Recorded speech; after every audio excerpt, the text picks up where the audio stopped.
हिमाचल प्रदेश में मुख्यमंत्री सुखविंदर सिंह सुक्खू के नेतृत्व वाली सरकार की परेशानी कम होने का नाम ही नहीं ले रही है। एक के बाद एक चुनौतियां सरकार की परेशानी बढ़ा रही है।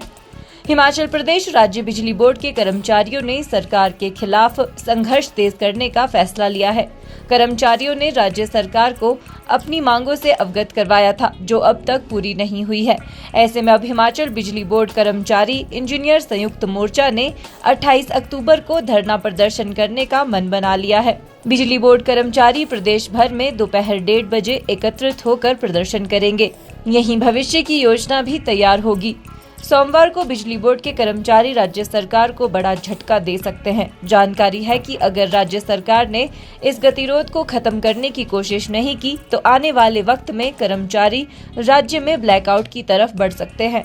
HPSEB एम्प्लॉयज यूनियन के महासचिव हीरालाल वर्मा ने बताया कि संयुक्त मोर्चा की आपात बैठक में राज्य सरकार को अल्टीमेटम दिया गया है। उन्होंने कहा कि बिजली बोर्ड को विघटित कर निजी कंपनियों को देने की कोशिश की जा रही है। हाल ही में बिजली बोर्ड से 51 पदों को खत्म किया गया है, जो सरासर गलत है। हिमाचल बिजली बोर्ड कर्मचारी इंजीनियर संयुक्त मोर्चा ने इसके पीछे बिजली बोर्ड को अस्थिर करने की आशंका भी जाहिर की है। अपनी मांगे पूरी न होने की वजह से बिजली बोर्ड के कर्मचारियों में भारी रोष है। इससे पहले जनवरी महीने में ओल्ड पेंशन स्कीम की बहाली को लेकर भी बिजली बोर्ड कर्मचारियों ने धरना प्रदर्शन किया था। हालांकि बाद में सरकार की ओर से आश्वासन मिलने के बाद इसे खत्म कर दिया गया, लेकिन अब तक बिजली बोर्ड कर्मचारियों के लिए ओल्ड पेंशन स्कीम की बहाली भी नहीं हो सकी है।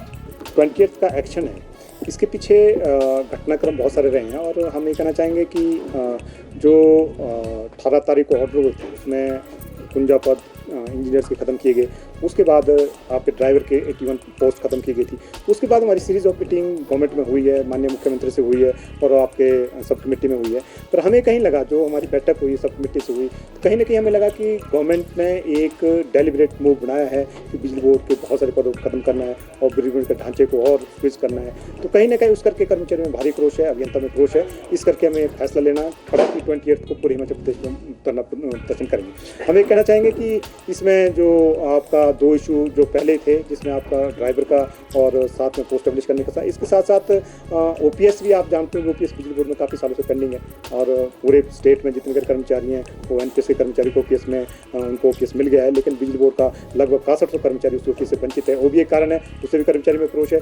दूसरी एक नई डेवलपमेंट हुई है जो सरकार की सब कमेटी में भी सामने आई और कल एक रेगुलेटर में जो मीटिंग थी उसमें भी ये चीज़ आई है कि बिजली बोर्ड को पुनर्गठन की तैयारियां की जा रही है। बिजली बोर्ड को आप समझेंगे सही भाषा में, बिजली बोर्ड को 3 भागों में बांटने की तैयारियां की जा रही है, जिससे कर्मचारियों में भारी क्रोश आया। और कल और आज जो आपने देख रहे हैं मीटिंग में जो कर्मचारी हैं किस तरह का उनका क्रोश था।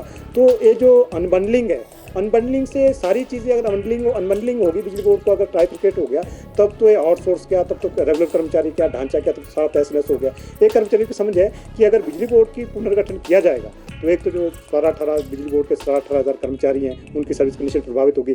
वहीं कहीं जो आपकी 11-1200 करोड़ की लायबिलिटी है, जो पेंशन 29,000 है, उस पर भी बड़ा प्रश्न चिन्ह खड़ा हो जाएगा। इस करके लोगों में बहुत संशय है और अप्रोच भी है और हम इसके माध्यम से कहना चाहेंगे, आपकी मीडिया के माध्यम से सरकार को कहना चाहेंगे कि जो आपके अनबंडलिंग का एजेंडा, ये पिछली सरकार, उससे पहले की कई सरकारों ने इस एजेंडे को लिया था और यूनियन और कर्मचारी और हमारे कंज्यूमर्स हैं उनके विरोध के बाद एजेंडा वापस हुआ। आज हम प्रदेश सरकार से भी कहना चाहेंगे कि जिस एजेंडे पे आप काम कर रहे हैं इसको वापस किया जाए।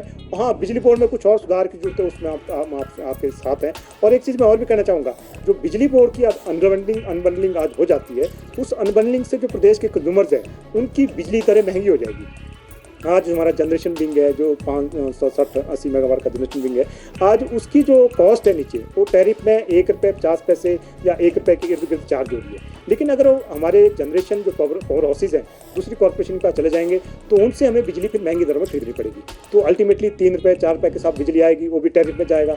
इसके साथ साथ जो आपके बिलिंग चार्जेस, जैसे आपकी ट्रांसमिशन लाइन गई है, यहाँ से हमारे से ट्रांसमिशन लाइन पहले भी गई है, उसको हम बिलिंग चार्जेस दे रहे हैं। अगर अभी का ढांचा ट्रांसमिशन लाइन का किसी कॉर्पोरेशन को जाता है तो उस ढांचे में भी वो कॉर्पोरेशन बिलिंग चार्जेस क्लेम करेंगे। तो सारी कॉस्ट कहीं ना कहीं जो प्रदेश के कंज्यूमर है उसके टैरिफ में पास होगी। और हमें मोटे तौर से टेंटेटिव देखें कि अगर आज जो टैरिफ है उस टैरिफ में कई गुना इजाफा होगा, इससे जो प्रदेश के कंज्यूमर्स हैं उनको भी अतिरिक्त बोझ पड़ेगा। तो इस करके हम जो अनबंडलिंग की दिशा में रेगुलेटर और अनबंडलिंग की दिशा में जो प्रदेश सरकार आगे बढ़ रही है, इस पर तुरंत प्रावधान लाया जाए, ये ज्वाइंट फ्रंट की समझ और मांग है। हिमाचल न्यूज 24/7 के लिए शिमला से सपना ठाकुर की रिपोर्ट। आप देख रहे हैं हिमाचल न्यूज़ 24।